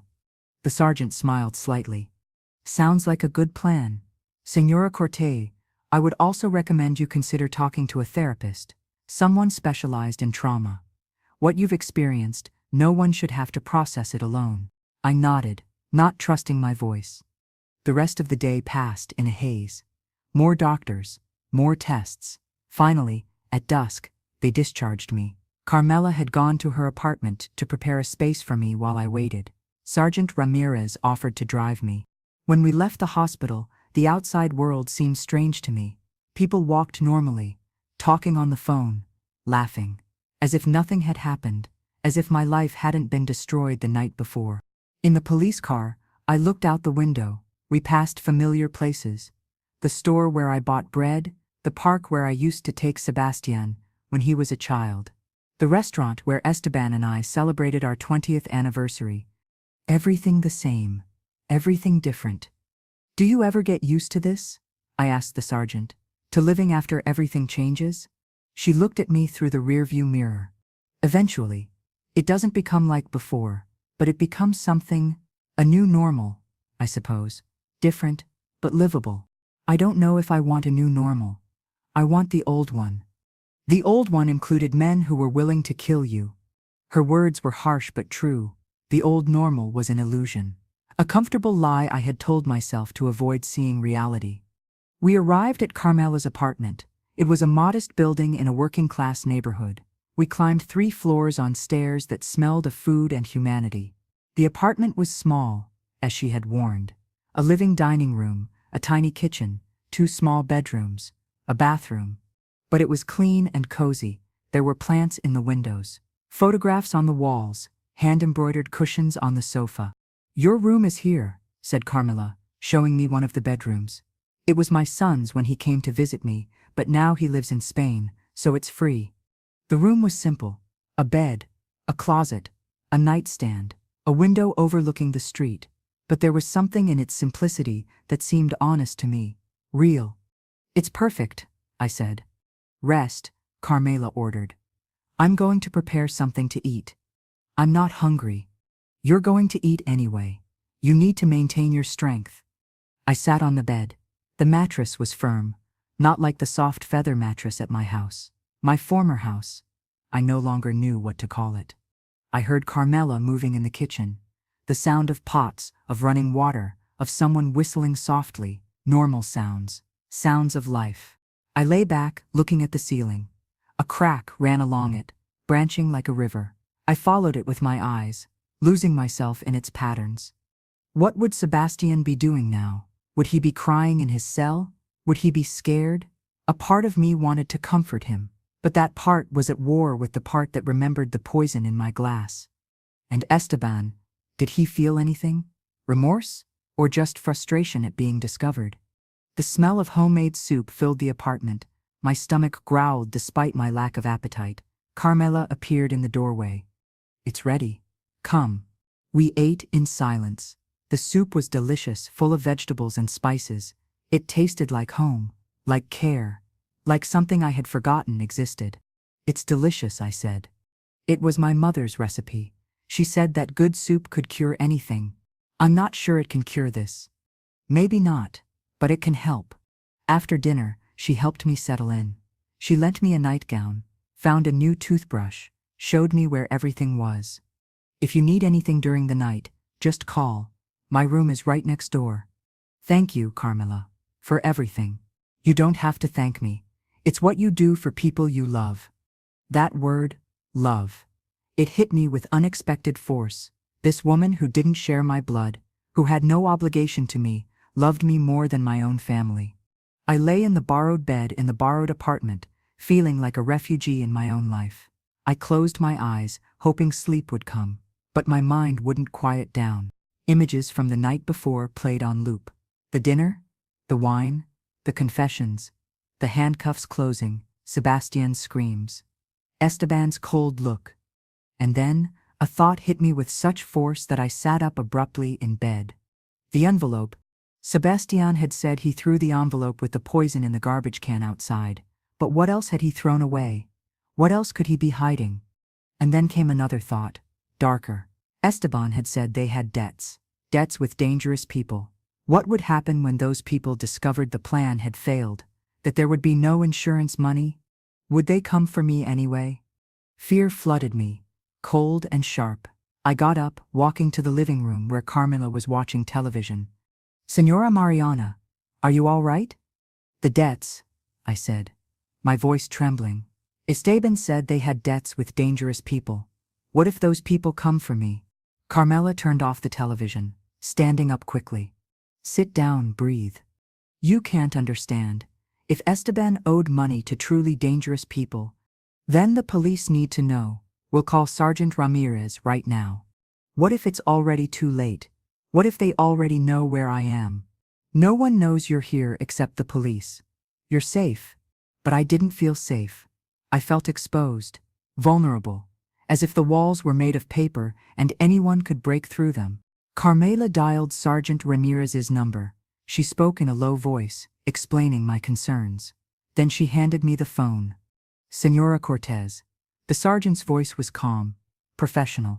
I understand your concern. We're already investigating your husband's finances, including who he owed money to. If there are credible threats, we'll take measures to protect you. What if they come before you take them? Do you have any reason to believe there's an immediate threat? No, just a feeling. Feelings are important. Trust your instincts. But for now, you're in a safe place. No one except us knows where you are, and we're monitoring anyone who tries to contact you or find you. Her words calmed me somewhat, but the fear was still there, lurking at the edges of my consciousness. That night I slept poorly. Every sound startled me. The creaking of the building settling, voices of neighbors in the hallway, the distant barking of a dog. Everything sounded like a threat. The following days passed in a haze. More meetings with the police, with the prosecutor. A lawyer that Carmela helped me contact to handle my own affairs, the divorce, the separation of assets, the future I would have to build alone. A week after the incident, I finally gathered the courage to return to the house. I needed clothes, important documents, some personal possessions. Sergeant Ramirez and 2 officers accompanied me. When the car stopped in front of the house, my heart began to race. It looked the same elegant facade, the same perfectly manicured lawn, but now it seemed sinister to me, like a trap disguised as a home. "Are you ready?" asked the sergeant. I wasn't, but I nodded anyway. I opened the door with my key. The house was silent, too silent. It smelled stale, as if it had been abandoned for years instead of just 1 week. I walked slowly toward the dining room. The table was still set. No one had cleaned after that dinner. My plate with the cold risotto. The wine glass, now empty because the police had taken it as evidence. The silverware where we had left them. It was like a scene frozen in time. A museum of my last family dinner. "I'm going upstairs for my things," I said. I climbed the stairs. Each step weighed on me. I passed by Esteban's study. The door was ajar. Inside, everything was in order. His mahogany desk, his legal books, the computer where he had spent so many hours, supposedly working. How long had he known? When had he decided I had to die? I continued to our bedroom. The bed was made. My side untouched. Esteban's side with the pillow indented where he had left his head before going down to dinner that night. I opened my closet and began putting clothes in a suitcase. Not too much, just the essentials. I no longer wanted anything from this life. It was then that I saw it, in Esteban's nightstand drawer, a manila envelope. Thick. My heart began to beat harder. I looked toward the door. The officers were downstairs, giving me space. I took the envelope and opened it. Documents, many documents, contracts, account statements, and letters. Threatening letters. One in particular froze my blood. It was dated 2 months ago. "Mr. Cortez, this is your last warning. You have 60 days to pay the $2.3 million you owe, or we will take measures. And when we take measures, it's not just against you, it's against everything you love. Your family, your wife, anyone who can be used as leverage. Don't test us." $2.3 million. An impossible sum, and threats against his family. Against me. I kept reading. More letters, more threats. One included a photo of our house. Another, a photo of Sebastian leaving a cafe. They were watching them, watching us. And then I found something else. A plan, written in Esteban's handwriting. Options. Sell everything insufficient, would only cover 1/3 of the debt. Ask for a loan sal. No bank will lend us more. No. Life insurance. 1 million immediate possible payment extension with creditors. Declare bankruptcy, would destroy us completely, wouldn't stop these people. Miss, me, my life insurance. Option 3 was underlined several times. In the margin, Esteban had written, "Talk to S about discreet implementation, needs to look natural." Tears blurred my vision. Here it was, the evidence in black and white. It wasn't a desperate decision of the moment. It was planned, calculated. For weeks, maybe months. "Senora Cortez?" Sergeant Ramirez's voice startled me. I turned, still holding the envelope. "I found something." Something you need to see. I went downstairs, the envelope pressed against my chest. The officers gathered around me as I spread the documents on the dining room table, over the still dirty plates from that fatal dinner. The sergeant read silently, her expression becoming graver with each page.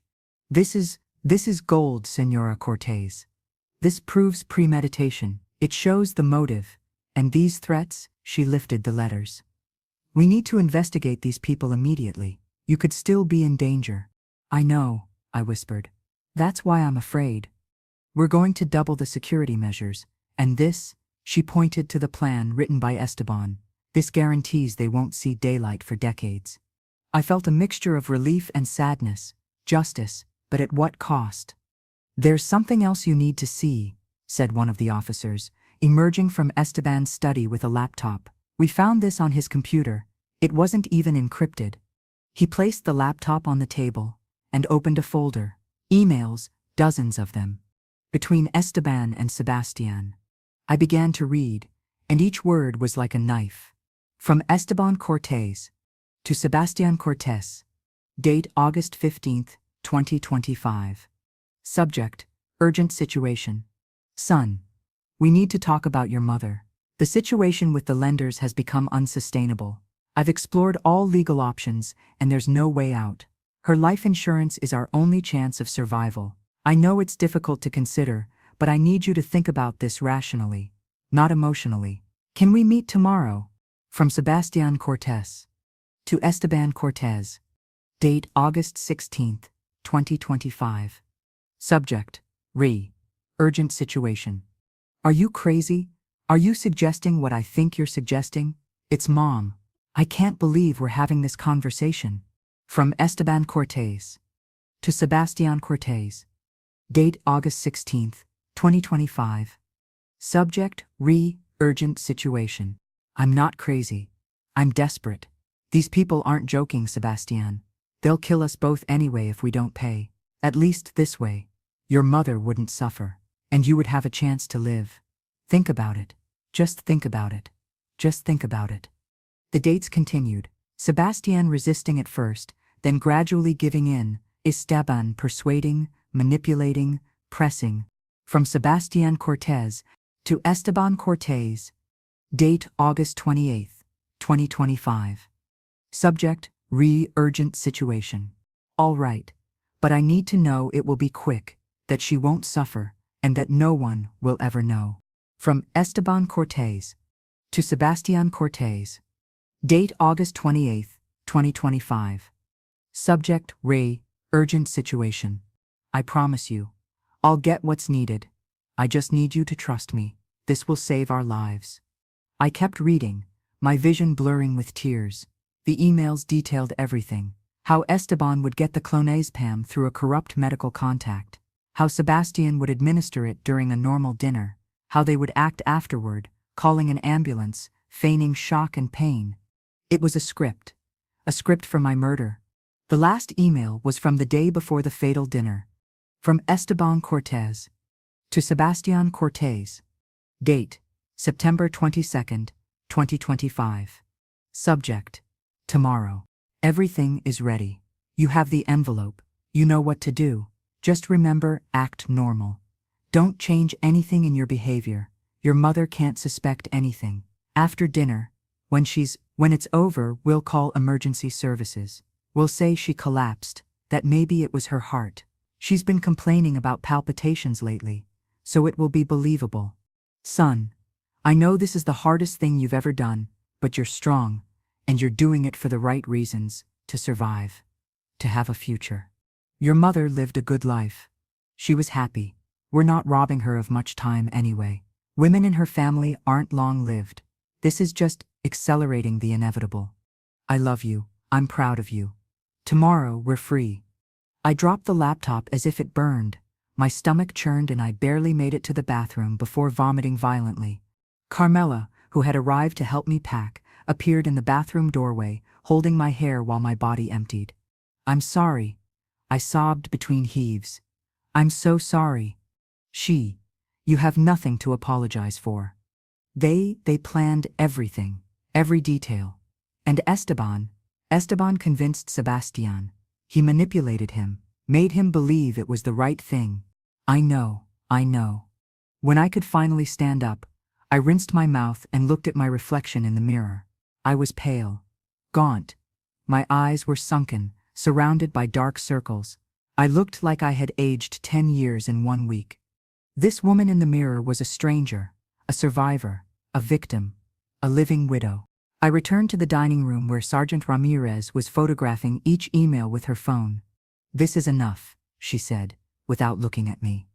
"With this, the testimonies, the physical evidence, they're going to spend the rest of their lives in prison. Both of them." "Good," I said, and I was surprised by the firmness in my voice. "Let them pay for every day they planned my death, for every lie, for every false kiss, and every empty I love you." Carmela took my hand. "Let's finish packing. You don't need to be here any longer." We went upstairs again.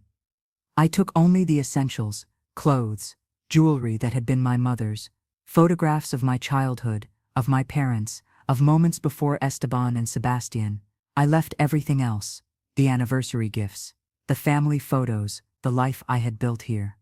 When we went downstairs with the suitcases, I stopped at the dining room door one last time. I looked at the table, the dirty plates, the chair where I had sat, not knowing I was drinking my own death. "Goodbye," I whispered to the house, to the memories, to the woman I had been. We left. The fresh air hit me like a blessing. I breathed deeply, filling my lungs with air that wasn't poisoned, with life that hadn't been planned as my end. The sergeant's car took us back to Carmela's apartment. On the way, my phone rang. An unknown number. I hesitated, but something made me answer. "Hello? Senora Cortez?" A male voice, hoarse, unknown. "Who is this?" "Someone who needs to talk to you about your husband's debts." My blood froze. "I have nothing to say to you. But I have a lot to say to you. Your husband owes us money. A lot of money. And now that his little plan failed, that money has to come from somewhere. I have nothing to do with my husband's debts." "Oh, but you do. You see, in our business, when someone can't pay, we collect in other ways. And you, Senora Cortez, are a very interesting way to collect." The sergeant, who had heard through the speakerphone, signaled to the other officers. One began to trace the call. "What do you want?" I asked, keeping my voice as steady as possible.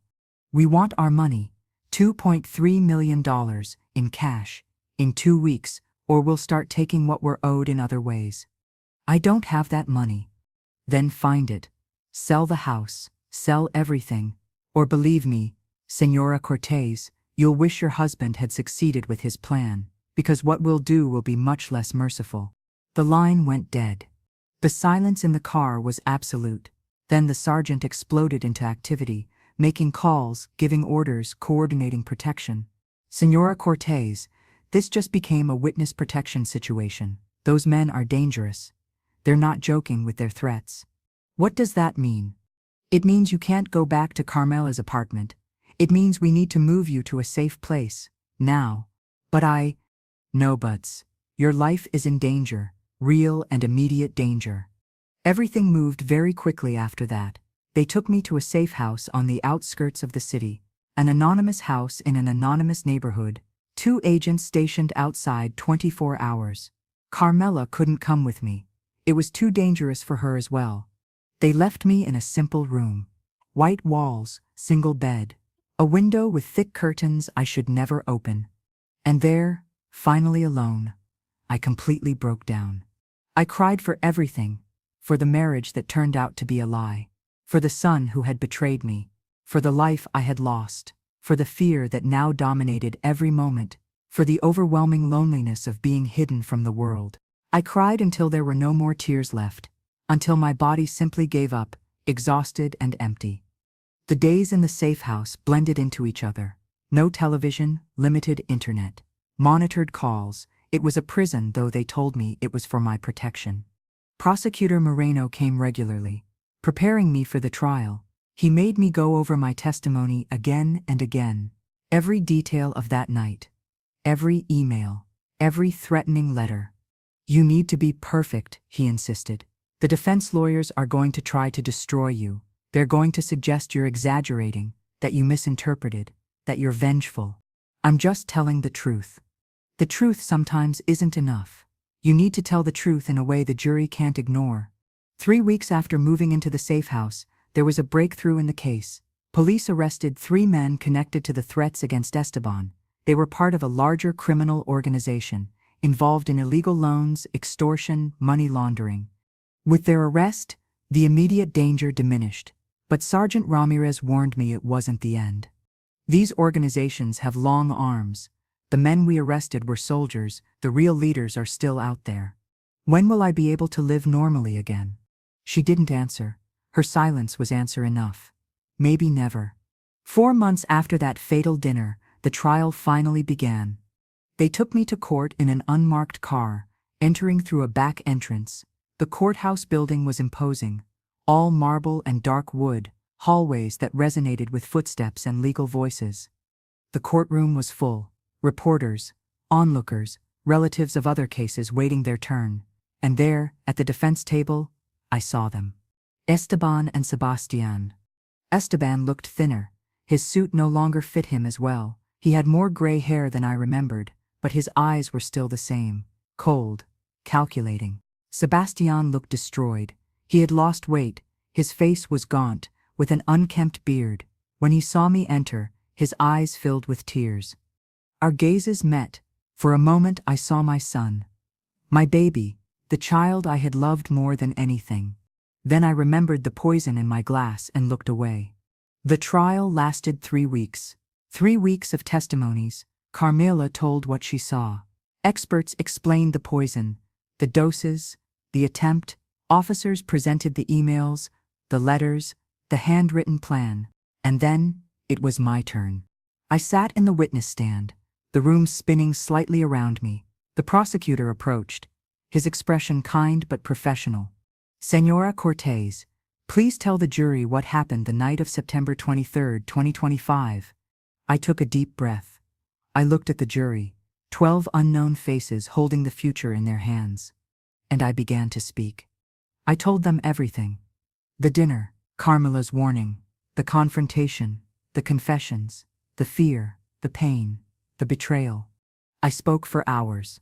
The prosecutor guided me with questions, but mainly I just spoke, from the heart, without embellishments, just the raw, painful truth. When I finished, there were tears in some jurors' eyes. Then came the cross-examination. The defense attorney was an older man, shrewd, with a smile that didn't reach his eyes. Señora Cortez, is it true that your marriage to my client had been in trouble for years? No, I thought we were fine. But you fought? Like all couples. And is it true that you threatened divorce on multiple occasions? I once or twice, in the middle of arguments. But I didn't mean it. But you said it. Isn't it possible that my client believed you would really leave him, that he was desperate not just for money, but not to lose you? No, he wanted to kill me, not keep me. According to your interpretation. But my client never explicitly said he wanted to kill you, did he? He admitted the plan was to use my life insurance. But he never used the word kill, correct? He didn't have to. It was implied. Implied according to you. Señora Cortez, is it possible you misinterpreted the situation, that you were under extreme stress and jumped to incorrect conclusions? No, I responded firmly. I didn't misinterpret anything. I saw the emails. I saw the written plan. I saw the poison in my blood tests. Poison that your son says he believed was just a mild sedative, that they only wanted you to rest because they noticed you were very stressed. A lethal dose isn't a mild sedative. The lawyer continued, trying to sow doubts, to paint another narrative, but I held firm. I answered every question with the truth, without embellishments, without exaggerations, just the facts. When I finally stepped down from the stand, I was exhausted, but I also felt something else. Something like strength. I had looked Esteban and Sebastian in the eyes and told them the truth, in front of everyone. The trial continued. The lawyers made their closing arguments. The prosecutor spoke of betrayal, greed, the sacred bond of family violated in the most horrible way. The defense attorney spoke of misunderstandings, financial pressure, a clumsy plan by desperate men who never really wanted to cause harm. And then the jury retired. We waited, hours that felt like days. I was in a waiting room with Sergeant Ramirez and Carmela, who had come to support me. "How long does it usually take?" I asked. "It depends. Could be hours, could be days." It was 6 hours. 6 hours of torture, of imagining every possible outcome. Finally, the bailiff announced the jury had reached a verdict. We returned to the courtroom. The air was thick with anticipation. Esteban and Sebastian stood up. Sebastian was visibly trembling. Esteban was motionless as a statue. The judge looked at the jury foreperson. "Has the jury reached a verdict?" "Yes, Your Honor." "How do you find the defendant Esteban Cortés on the charge of attempted murder in the first degree?" "Guilty." Sebastian let out a sob. Esteban briefly closed his eyes. "How do you find the defendant Sebastian Cortés on the charge of attempted murder in the first degree?" "Guilty." The room exploded in murmurs. The judge struck his gavel. "Order. Order in the court." He continued reading the verdicts. Guilty on all charges, conspiracy, attempted murder, everything. Sentencing would come later, but we already knew, decades in prison, for both of them. I looked at Sebastian. He was looking at me, tears running down his face. He moved his lips. "I'm sorry, Mom." I wanted to believe him. I wanted to think he really meant it, but it was too late. Forgiveness requires time, and I needed time for myself first. When they escorted us out of the court, camera flashes blinded us, reporters shouting questions, but the sergeant guided us through the crowd to the waiting car. Back at Carmela's apartment, where they had finally allowed me to return, I sat on the sofa feeling empty. "Do you feel better?" Carmela asked softly. "Now that there's justice?" "I don't know," I answered honestly. I don't know how I feel. That's normal. Justice doesn't heal the pain. It just gives it a place to put it." She was right. The guilty verdict didn't bring back my family. It didn't erase the betrayal. It didn't give me back the years lost in a lie. But it gave me something. It gave me the truth, publicly acknowledged. It gave me validation that I wasn't crazy, wasn't exaggerating. It gave me a closure, the kind that comes when a chapter ends definitively. And it gave me something else. It gave me a future, a frightening and uncertain one, but mine. That night, alone in Carmela's small room, I looked out the window at the nighttime city, lights flickering in the darkness, lives being lived, people loving, laughing, betraying, surviving. And for the first time in months, I felt something like hope. It wasn't happiness, it wasn't peace, but it was something, a small green sprout pushing through the cracked concrete of my pain. It would be enough. For now, it would be enough. I closed my eyes, and for the first time since that terrible dinner, I slept without nightmares. The sentencing came 2 weeks later. Esteban received 30 years, Sebastian 25, with his youth and lesser culpability considered. Neither would be eligible for parole until serving at least 20 years. 20 years. Sebastian would be 52 when he got out. Esteban, 80. If he lived that long. It was justice, but it felt hollow. After the sentencing, Prosecutor Moreno approached me in the courthouse hallway. "Señora Cortés, you did something incredibly brave. Many people in your situation would have protected their family. No matter what, you chose the truth." "It doesn't feel brave," I admitted. "It feels like survival."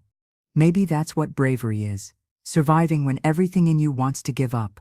His words stayed with me as Carmela drove me home, to her home, which was now my home too. The following months were of slow reconstruction. I sold the big house, paying off what remained of Esteban's legitimate debts. The rest I saved, creating a fund for my uncertain future. I started therapy. Once a week, then twice, sitting in a cozy office and unpacking 37 years of marriage and 32 years of motherhood. Learning to separate the love that had been real from what had been illusion. Learning that I could have genuinely loved people who ultimately betrayed me, that both truths could exist simultaneously. Carmela became more than my friend. She became my chosen family, the sister I never had. We cooked together. We watched movies. We laughed at silly things. We cried when necessary. And slowly, very slowly, I began to rebuild something like a life. 6 months after the verdict, a letter arrived from the prison, from Sebastian. I held it for days without opening it. Carmela found me looking at it one night, sitting at the kitchen table. "Are you going to read it?" she asked. "I don't know. Part of me needs to know what it says, but another part is afraid." "Afraid of what?" "Afraid he'll ask for forgiveness. Afraid he won't. Afraid that whatever he says will destroy me again." "Then maybe you're not ready. And that's okay. You don't have to be ready." But that night, alone in my room, I opened it. Sebastian's handwriting filled 3 pages, small, tight, desperate. "Mom, I don't know if you'll read this. I don't know if I should even write it, but I need to try. There aren't enough words to apologize. There are no words in any language that can express how deeply I'm sorry, how completely I hate myself for what I did. Every day in this cell, I wake up thinking about that night, about your face when you realized, about your eyes when you looked at me as they handcuffed me, about how I said I'm sorry and you said you couldn't forgive me. You were right. I can't expect forgiveness. I don't deserve it. But I need you to know something. Dad manipulated me. I know. I know. It sounds like an excuse, and maybe it is. But it's true. He showed me the threats, the debts, the danger we faced. He convinced me it was our only option. He told me it would be quick, that you wouldn't suffer, that it was practically like dying in your sleep. I was weak. I was selfish. I chose my fear over your life, and I'll live with that for the rest of my days. Dad has no regrets. I visited him in here, and he told me we should have been more careful, that the only thing he regrets is being discovered. But I regret everything. I regret listening to him, not going to you, not finding another way, valuing my comfort more than your life. I regret not being the son you deserved. I'm not asking you to forgive me. I just need you to know I'm sorry, that I love you, that I always loved you, even when I did the unforgivable, and that if I could turn back time, if I could undo everything, I would take the threats, I would take poverty, I would take anything except hurting you. But I can't, and I have to live with that. I hope you find peace, Mom. I hope you rebuild a beautiful life, a life where I'm just a bad memory that eventually fades. I love you. I'm sorry. Sebastian." I dropped the letter and cried. I cried for the son I had lost, for the child he used to be, for the man he could have been if he had chosen differently. I cried for the love that didn't die just because he betrayed me, for the mother-son bond that was still there, torn and bleeding but stubbornly alive. And I cried, because I knew that, eventually, I would have to decide what to do with this love, whether to guard it in a deep place where it couldn't hurt me anymore, whether to transform it into something different, or whether someday I could find a way to forgive. Not that night, maybe not for years, but someday, because that's what I discovered in those dark months, that healing isn't linear, that forgiveness isn't mandatory, that you can love and be angry simultaneously, that you can be victim and survivor at the same time, that life after betrayal is possible, different, harder, but possible. And as I lay down that night, Sebastian's letter stored in a drawer where I might someday respond to it or not, I knew something with certainty. I was going to survive. Not just survive. I was going to live. Somehow, someday I was going to be happy again. It wouldn't be the same happiness, I wouldn't be the same me, but it would be real, and it would be mine. And that, for now, was enough. Final, closed ending. 8 years after that night, Sebastian completed his first decade in prison and became eligible for parole. Mariana attended the hearing, the first time she had seen him in person since the trial. He looked different, thinner, calmer. There was something in his eyes that hadn't been there before. Humility, genuine shame, but also hope. He testified before the parole board. He spoke of his crime, of his remorse, of the work he had done in therapy, of the classes he had taken, of how he had helped other prisoners learn to read and write. And then it was Mariana's turn to speak. She stood before the board, aware that Sebastian was watching her. She took a deep breath. "My son tried to kill me," she began, her voice firm. "That's the truth, that will never disappear. He put poison in my glass. And if it weren't for Carmela, our housekeeper, I would be dead. For years this defined me. I was the woman whose family betrayed her, the victim, and I needed to be that person for a while. I needed to process that pain. But over time, I realized something. Holding on to hatred, on to rage, was only poisoning me again. In a different way, but equally lethal. My son did something unforgivable, but he has also spent 8 years trying to become someone different.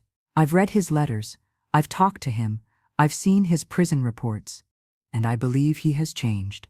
Not completely, never completely. The scars of what he did will always be there, in both of us. But I believe he's earned a chance, not to return to my life as before. That will never happen. But a chance to live, to contribute, to do something good with the time he has left. So I support his parole, with conditions: continued therapy, community service, and no contact with me unless I initiate it. But he deserves a chance to be more than the worst moment of his life. Because if I don't believe in redemption, then what have I been doing these last 8 years? What have I been teaching other survivors? Healing is possible, change is possible, and though forgiveness is slow and painful, it's also possible. So I give my son that possibility, and I trust he will deserve it. When she finished, there were tears in Sebastian's eyes, and in hers too. The board granted parole. 3 months later, Sebastian was released from prison. Mariana didn't go to pick him up, but she sent him a letter with an address, a shelter that needed volunteers, a place where he could use his second chance to help others. He accepted, and began working.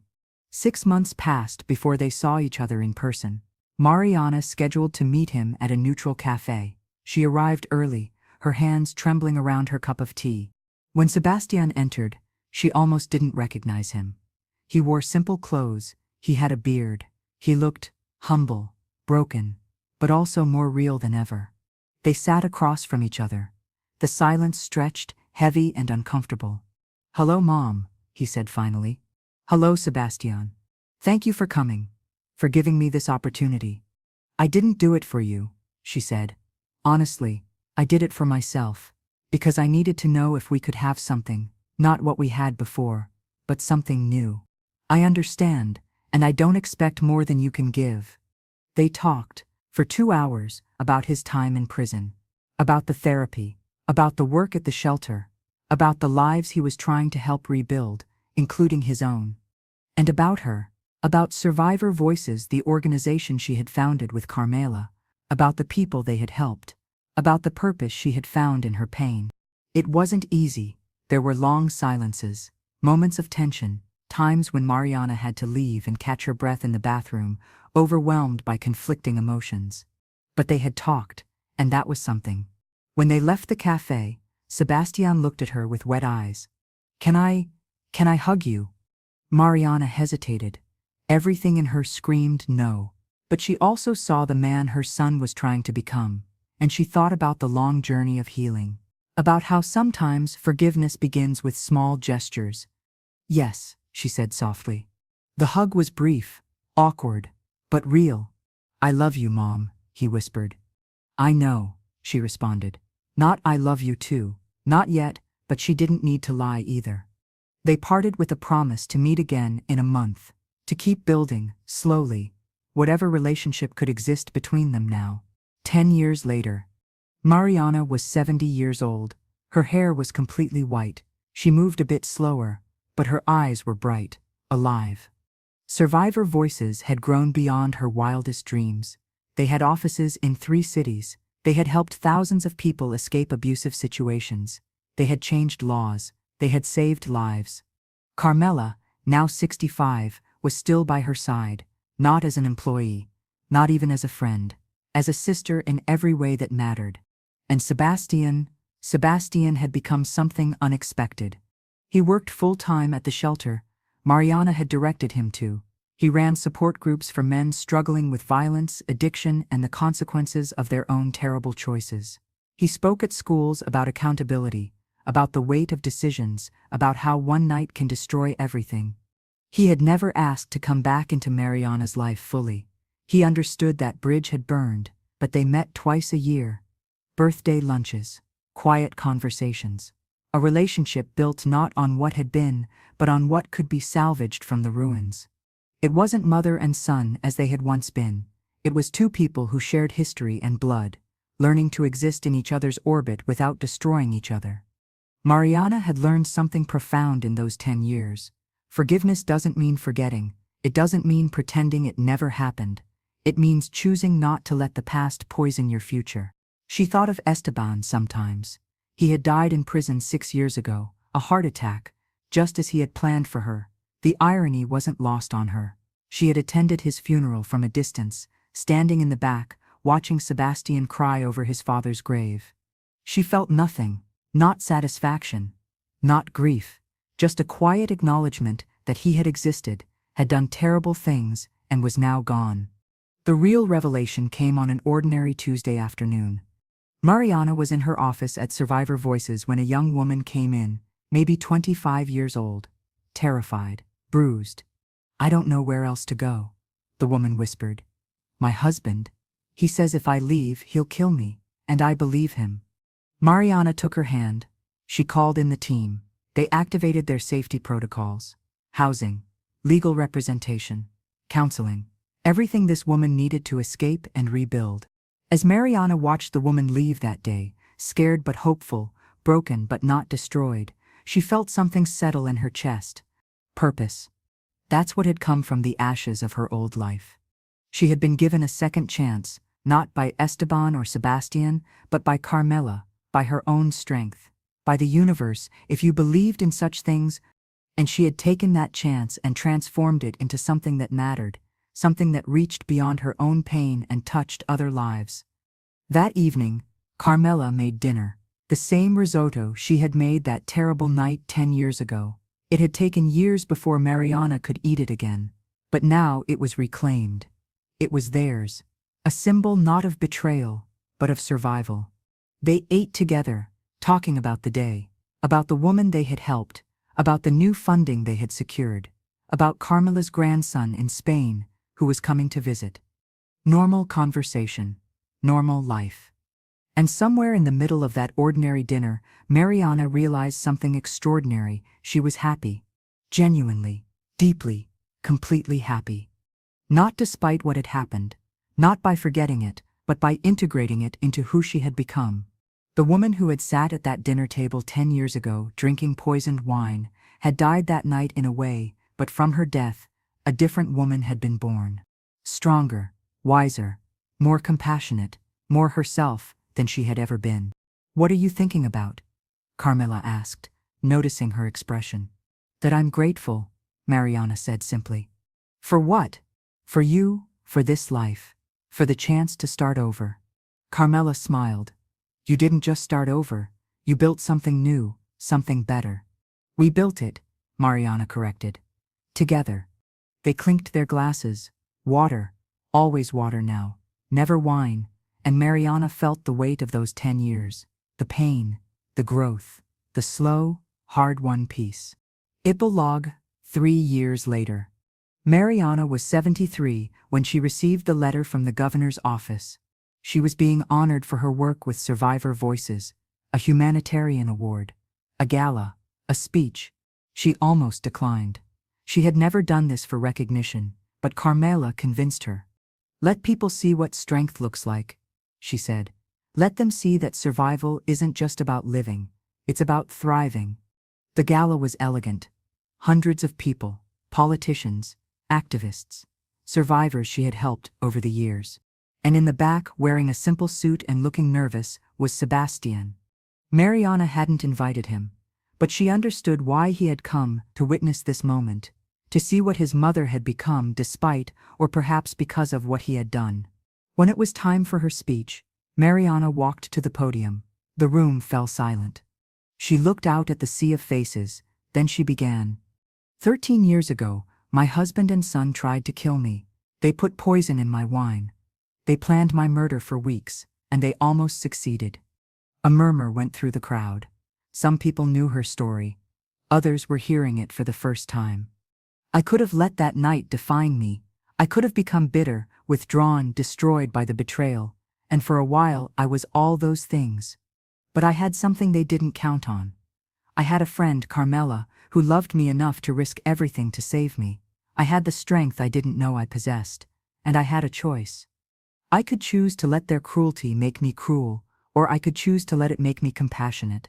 I could choose to see myself only as a victim, or I could choose to become a survivor, and then an advocate. I could choose to live in the past, or I could choose to build a future. These 13 years have been the hardest of my life, and also the most meaningful, because I've learned something profound. We are not defined by what happens to us.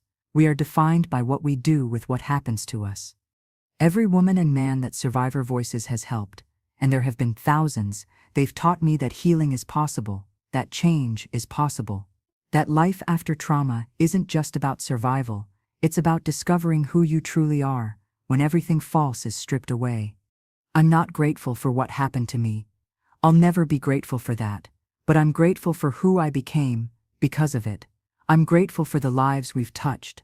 I'm grateful for the purpose I found in the pain. To anyone out there who's suffering, who's trapped, who thinks there's no way out, there is. It won't be easy. It won't be quick, but it's possible. You are stronger than you know. You deserve more than you think, and there are people like Carmela was for me, who will stand with you. Don't let someone else's cruelty determine your future. Take back your power, tell your truth, and build a life worthy of the person you were meant to be. She paused, her voice thick with emotion. I was supposed to die 13 years ago. Instead, I'm standing here, not just alive, but truly living, and that is the greatest revenge I could ever have against those who tried to destroy me. The room erupted in applause. People stood. Some were crying. Mariana looked to the back of the room. Sebastian was standing too, tears streaming down his face. He nodded once, a gesture of acknowledgement, of respect, of understanding that she had transcended what he had done to her. She nodded back. Not forgiveness, not reconciliation, but recognition. He had tried to end her story. Instead, he had given her a new chapter. After the ceremony, people crowded around her, thanking her, sharing their stories, asking for advice. And through the crowd, Mariana saw them all clearly, the broken ones finding wholeness, the frightened ones finding courage, the voiceless ones finding their voice.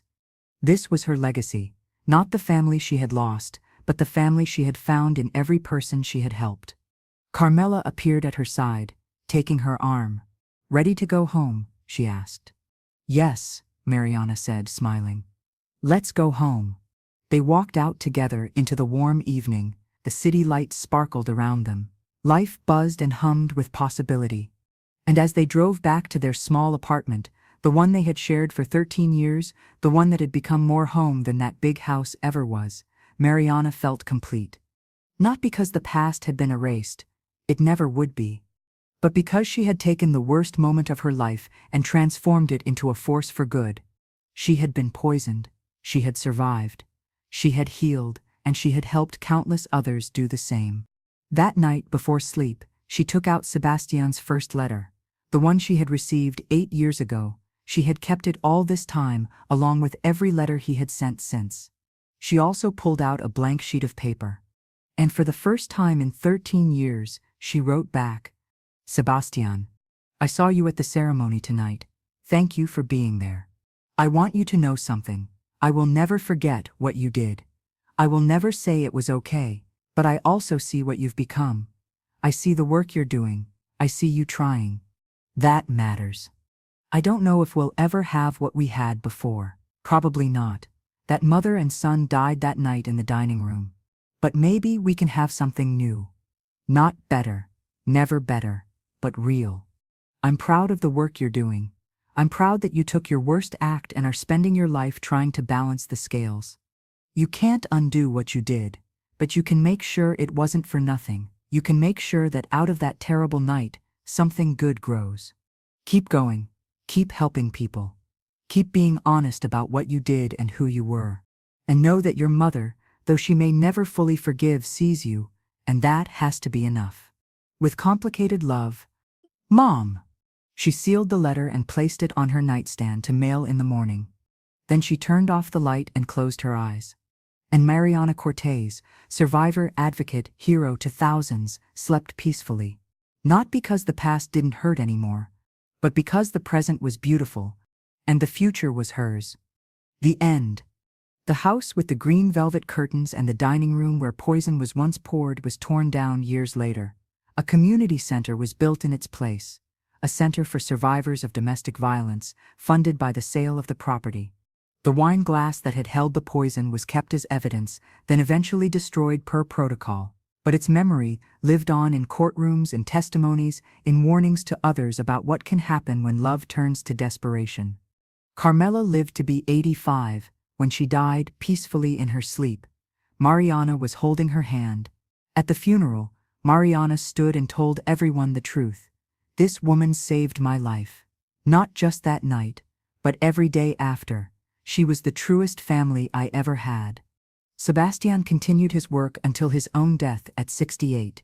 He never married, never had children. He said once, in a moment of painful honesty, "I don't trust myself with that kind of love. I broke it once. I won't risk breaking it again." But he helped thousands of men confront their own capacity for violence. And in that, he found a kind of redemption, even if he never felt he deserved forgiveness. And Mariana, she lived to be 92, still running Survivor Voices until her last year, still helping, still healing, still proving that even the worst betrayal doesn't have to be the end of the story. On her deathbed, surrounded by the staff of the organization she had built, someone asked her, "Do you regret anything?" She thought for a long moment, then smiled. "I regret that I didn't know my own strength sooner, but I'm grateful I discovered it when I did, and I'm grateful for every person I've helped discover theirs." That dinner changed everything. It destroyed my old life, but it gave me the chance to build a new one. A better one. A truer one. So no, I don't regret surviving. I don't regret fighting back, and I don't regret choosing to live, really live, when I could have just existed in the shadow of what was done to me. Her last words were simple. I lived. They tried to stop me, but I lived, and that is enough. Mariana Cortez died peacefully, surrounded by love, having transformed her greatest tragedy into her greatest triumph. And in shelters and support groups across the country, her story continues to be told, not as a tale of victimhood, but as a testament to the unbreakable human spirit.